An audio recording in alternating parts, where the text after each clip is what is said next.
I welcome you all for my today's class.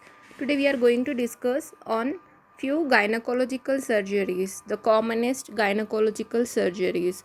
So the one which is very commonly performed in gynecology is the dilatation of cervix and dilatation and curettage (DNC).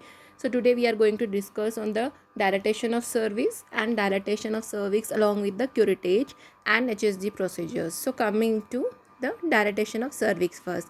So it is an operation to dilate the cervix. As the name itself suggests, indicates dilatation of cervix means here we are going to dilate the cervix. While in some cases dilatation of the external os is enough, but in majority the entire canal including the internal os is to be dilated. So as we know, the cervix has internal os as well as external os. So in few cases only the dilatation of external os is enough, but in some cases the entire canal, cervical canal including the internal os is to be dilated. So the dilatation is done with the help of a graduated cervical dilators.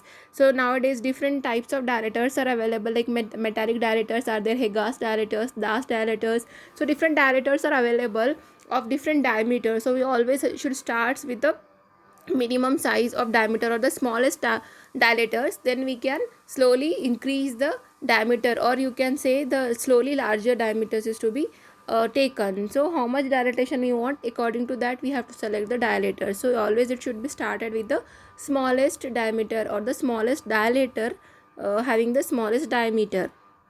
Dilatation is done by graduated cervical dilators. When the internal os is to be dilated, prior introduction of the uterine sound is mandatory to confirm the position of the uterus. So before inserting or before using any dilators, first we have to introduce the uterine sound. So uterine sound is an instrument which is used to measure the length and the position of the uterine cavity, how much the length is and whether the uterus is anteverted and retroverted. Those all things can be measured with the help of a uterine sound. So before using any dilators, first we have to introduce the uterine sound to know the and to confirm the position of the uterus, then later you can use the dilators. So what are the indications of only dilatation? Here we are doing only dilatation with the help of cervical dilators. We are not going to do any curettage or insufflation, etc. Only dilatation is done. That's why only dilatation of cervix is mentioned here. So what are the indications of only dilatations? The indications are prior to amputation of cervix, prior to hysteroscopy, pyometra or hematometra. Suppose if the pus is collected inside the uterine cavity and the os is closed, in that case you can use the dilators to open the os so that the pus can come out. Suppose if the blood is accumulated, like the condition is called as hematometra, the blood accumulation is there inside the uterine cavity and it is causing trouble, so you want to remove the collected blood. In that case you can go for only the dilatation of the cervix so that the blood comes out. Then prior to introduction of the uterine curettage and insertion of IUD, radium or laminaria tent. Suppose if you want to do for uterine curettage, you have to curate the cavity also. So prior you need dilatation. That's why it is called as DNC. Another procedure is the DNC that I'll explain in detail later. Then IUCD, if you want to introduce any IUCD, intrauterine contraceptive devices like copper T, multi-load. So before that you have to go for the dilatation, radium or laminary tent, etc. Spasmodic dysmenorrhea, if the dysmenorrhea is of spasmodic type, then with the dilatation of the cervix, mostly the spasmodic dysmenorrhea is relieved in few cases. So these are the indications of only dilatation of the cervix. So next procedures is D and C, that is dilatation and curettage. It is also one of the commonest procedure of the gynecology. It is a operative procedure whereby the dilatation of the cervical canal is followed by the uterine curettage. So here dilatation, first of all we do the dilatation of the cervix with the help of a dilators, and later we do the curettage of the cervix with the help of a uterine curate instrument. So this procedure or this operative procedure is called as dilatation and curettage, or D and C. It is the most commonest gynecological operation. This is very important for your exam point of view also, because it is a commonest procedure and commonly asked for your exams also. D and C for 5 marks, 10 marks, like that they can ask. So coming to the indications of D and C, the indications of D and C can be broadly classified into 3 subheadings. One is the diagnostic indication, another one is the therapeutic indication, and third one is the combined indication. Coming to the diagnostic indications, it is done in cases of infertility, DUB, pathological amenorrhea, endometrial tuberculosis, endometrial carcinoma, postmenopausal bleeding, chorioepithelioma, etc. cases. And therapeutic means which is used as a for in a form of treatment. It can give results also, like in cases of DUB. If you do dilatation and curettage, the bleeding stops by itself after doing the DNC procedure. So in that case, it is a the therapeutic DUB, not the diagnostic. Then endometrial polyps, you are clearing the polyps. If you do curettage, the polyps can come out, so it is a therapeutic. Removal of IUDs, if suppose the copper T or IUD which is present inside the uterus is dislodged from its position, then if you have done curettage, it can come out. So that is the removal of the IUDs. Then incomplete abortion, suppose the abortion, like expulsion of the product of conception is incomplete, so few of the product is expelled out and few is remained inside, then in that case with the it becomes a therapeutic DNC, because you are curating the uterine cavity. So and removing the whatever the remaining material is there inside, you are taking it out with the help of OM forceps. So you are curating the cavity and removing the whatever the remnants of the abortion which is remained inside. So in that case, it becomes a therapeutic DNC. Then combined, it acts as both diagnostic as well as therapeutic in few cases, like in cases of DUB and in cases of endometrial polyps. DUB, because whatever the material we get, we can send it for the microscopic examination. So in this way, it will become diagnostic. And therapeutic, because after doing the DNC, bleeding stops. So it acts as a both diagnostic and the therapeutic. That's why it is included under the combined category of indications. Next, coming to the steps of operation, the patient is to empty the bladder prior to the operation. We can ask patient to empty her bladder. The operation is done under the general anesthesia or under the diazepam sedation, with or without paracervical block. She is to be placed in the lithotomy position. Local antiseptic cleaning and draping is to be done. Bimanual examination is performed. So before starting the procedure, you have to perform the bimanual examination. Posterior vaginal speculum is introduced. Then the upper lip of the cervix is grasped with the help of the Alice tissue holding forceps. And then a uterine sound is introduced to confirm the position and to note the length of the uterocervical canal. Then the cervical canal is dilated with the gradual dilators. With the graduated dilators, you can dilate the canal now. That is, a cervical dilatation can be done. Hawkins-Ambler dilator should be held in such a way that the knob is inside the palm and the index finger rests on the body of the instrument. The tip of the finger should be placed at a distance of about 3 cm from the tip of the instrument. This is a method to hold the dilator. 3 cm away from the tip, we have to hold it. And the fingertip acts as a guard. The tip of the instrument should pass beyond the internal os, evidenced by the fact that it is grasped by it and does not fall even when the support of the instrument is withdrawn. So even if you leave the instrument after insertion, it should not fall. That means it is grasped by the os. So that means it is in the correct position.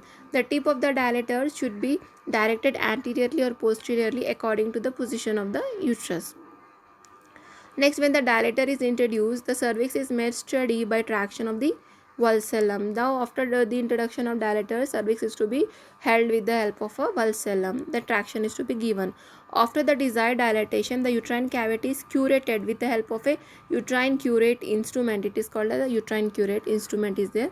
Either in the clockwise or in the anti-clockwise direction, starting from the fundus down to the internal os. So you have to start doing curettage of the entire uterine cavity in a clockwise and anti-clockwise direction, and it should always start from the fundus up to the internal os. In benign lesions, the sharp curate, and in suspected malignancy, the blunt curate is used.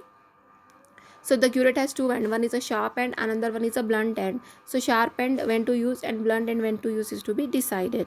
The curate should be gentle but thorough. Vigorous curettage may damage the basal layer of the endometrium and uterine muscle. Then valsellum and the speculum are to be removed after completion of the procedure.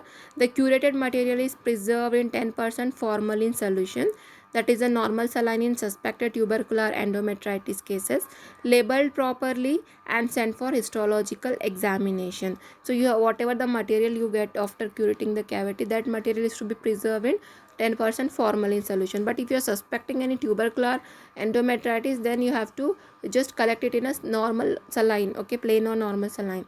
You have to label it and have to send it for the histological examination. Short history of the case and the first day of a last menstrual period, that is LMP, is to be mentioned in cases of infertility and DUB cases. Discharge after a short period of observation, say about 3 to 4 hours, with passing off of the anesthetic effect, the patient may go home. That means it is a day care surgery, no need for the prolonged hospitalization. So now coming to the complications of DNC. The complications of DNC are divided into two headings. One is the immediate complication and another is the remote complication. So coming to first the immediate complication, although it is a minor operation, but complication do occur. So you should not say it just was a minor operation, there are no chances of complication. Even the procedure is minor or major, chances of the complication will be the same.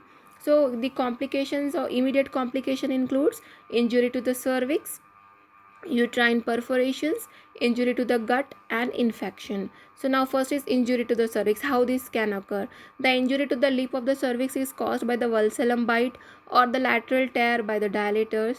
The bleeding from the valsellum side is usually slight and stopped by a gauze pressure. You can apply a pressure with the help of a gauze piece, or at best by a hematostatic suture. If a valsellum injury, valsellum you have the sharp edges, no, so with the, if you're holding the cervical lip with the valsellum, then there are chances of slight bleeding, which is usually relieved with the gauze pressure itself. But if it is too severe, then you can put a suture there, hemostatic suture.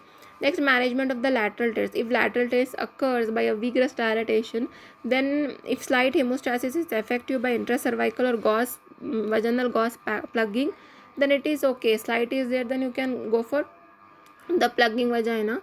Otherwise, the brisk hemorrhage is likely due to the injury of the descending cervical artery, and it requires hemostatic sutures taking deep bite of the cervical tissue on the same side. If, however, the tear extends upwards to involve the uterine artery, then in that case, laparotomy has to be done along with the resuscitative measures. Hemostasis is achieved by opening the anterior leaf of the broad ligament, failing which the ligation of the anterior division of the internal iliac artery may have to be done if the uterus is to be preserved. The next about the uterine perforation. Uterus is perforated by the uterine sound or by the dilators or by the curate. Means with these, any of these instruments we can perforate. So the perforation is more common in the pregnant rather than the non-pregnant uterus. How to diagnose the uterine perforation? A question arises. How to diagnose whether the perforation occurred or not? The diagnosis is by the sudden loss of resistance. You will get a resistance if you are doing any procedure of curettage and dilatation. But if you feel like your instrument is moving inside without any resistance, that means the perforation occurred. Passage of the instrument more than the half of the uterine cavity. If you feel that the instrument is passing inside and there is no resistance, and half of the instrument passage of the instrument more than the length of the uterine cavity. More than the length means, suppose the uterine cavity is of some length, but it is, the instrument is passing even more than the length of the cavity, it means the perforation occurred. Undue mobility of the instrument. If it is too much mobile, easily it is moving, that means it is outside the uterus, that means it is in the somewhere in the peritoneal cavity. Then the vaginal bleeding. Management. Attempt to confirm the perforation by reintroducing the instrument is to be condemned. Once perforation is suspected, the following guidelines are to be followed to stop the operative procedures, to watch the pulse and the blood pressure and vaginal bleeding, to formulate the definitive treatment. Non-infective and non-malignant uterus. Small perforation by sound or the small dilators, to watch the vital signs, to administer the antibiotics, to discharge the patient after 24 to 48 hours.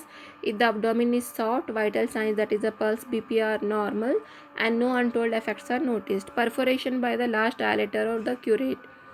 Usually the perforation is large and associated with the various degree of internal hemorrhage. The gut may also be injured sometimes. As such, the laparotomy is justified. Repair of the rent or the hysterectomy, as the case may be, is to be done. Associated gut injury is to be looked for, and if found, is to be tackled accordingly. Repair or resection is to be done. If laparoscopy facilities are available, it can be employed in all cases at the earliest. This will help to complete the operation procedure under its guidance. If the perforation is small, to minimize the period of observation and to guide the urgency of laparotomy. Then infective and malignant uterus. In suspected malignancy or in pyometra, prompt laparotomy is justified. This is to be followed by the definitive surgery. However, if the perforation occurs in the potentially infected uterus of young women, conservative treatment with antibiotics is justified, and to watch for the evidence of any peritonitis, because infection is already there in the uterus, so there are chances of spread of the infection to the abdominal cavity. That means peritonitis chances will be there. So you have to take it prompt decision of undergoing the laparotomy. Remote complication of the DNC includes cervical incompetence due to the injury to the internal os. This may cause recurrent mid-trimester abortions. Then uterine synechia due to injury to the uterine muscles. This may cause secondary amenorrhea. So this is all about the procedure of D and C, dilatation and curettage. Another procedure is called as D and I, that is dilatation and insufflation. This is an operation of dilatation of the cervix and introduction of air or carbon dioxide into the uterine cavity to know the patency of the tubes, fallopian tubes. It is also called as the Rubin's test. See, we have studied about this test under the investigations of infertility, female infertility for the tubal factors. So indications to note the tubal patency in cases of investigations for infertility, also following the tuboplasty operation. It should be done in the first half of the cycle between 8th and 12th day. Should not be done in the presence of the pelvic infections. The steps up to the cervical dilatation are similar to DNC operation. Then after the desired dilatation of the cervix, the insufflation cannula fitted with a Y rubber tube is introduced into the cervical canal. Although the carbon dioxide is better, but air is usually introduced. The pressure in the manometer is raised gradually by an assistant by pressuring the rubber bulb. The rise of pressure in the manometer is watched by the operator. The assistant auscultates over the phalanx for any hissing sounds. Positive test is evidenced by a hissing sound is audible on the phalanx due to the exit of the air through the abdominal ostium. Drop in the manometer reading from 80 to 120 mm of Hg. Patient complains of shoulder pain on sitting due to the irritation of the diaphragm by air, and the pain sensation is carried by the pharynx nerve. If the test is negative, how to confirm whether the test is negative or not? Air pressure can be raised gradually to a maximum of 180 mm of Hg without a fall, and there is no hissing sound audible on the phalanx. If the test is negative, it may be repeated in the same sittings thrice. False positive may be due to the instrumental leakage or the uterine perforation. False negative may be due to the uterotubal spasm, which may be overcome with the general anesthesia. After the test is completed, the cannula, valsellum and the speculum are taken off. Complications, immediate and remote. The immediate due to the use of uterine sound and the cervical dilators are those of the DNC operation. Special complications related to the operation may include air embolism, rupture of the tube, flaring up the pre-existing pelvic infection. Air embolism, about 7 to 10 ml of air is enough to produce embolism. Chances of air embolism is abolished with the use of carbon dioxide. Rupture of the tube, if the tube is blocked and the pressure is raised beyond 200 mg, the 200 mm of Hg, then there are chances of rupture of the tube also. So you should not increase the pressure much up, maximum 180 degree, that's it. Flaring up of the pre-existing pelvic infection. Remote includes the pelvic endometriosis. Next is about the HSG, hysterosalpingography. This we have already covered under the investigations of the infertility. HSG is an operative procedure used to assess the interior anatomy of the uterus tube and including the tubal patency. It is a radiographic study and a contrast media is used here. Indications includes assessment of the tubal patency in the investigations of infertility or following the tuboplasty operation, detection of the uterine malformation like unicornuate, bicornuate, septate uterus, diagnosis of the cervical incompetence, detection of the translocated IUD, whether lying inside or outside the uterine cavity, diagnosis of the uterine synechia, incidental diagnosis of submucous fibroid and uterine polyps, hydrosalpinx, nodular tube, etc. To confirm the diagnosis of secondary abdominal pregnancy. Steps includes the operation is done in the radiography department with and without anesthesia. Patient is asked to empty her bladder. She is placed in the dorsal position with the buttocks on the edge. Internal examination is done. Posterior vaginal speculum is introduced. The anterior lip of the cervix is held by the Alice forceps forceps, and then uterine sound is passed. HSG cannula is fitted with a syringe containing the radio-opaque dye, either the water-soluble contrast media, meglumine, ditrizoate, that is renographene 60, or a low viscosity oil-based dye, that is ethiodiazide oil ethanol. The dye is introduced slowly, about 5 to 10 ml of the solution is introduced. Then the passage of the dye into the interior may be observed by using an X-ray image intensifier and a video display unit. The speculum and the Alice forceps are removed, but not the cannula. Two radiographic views are generally taken.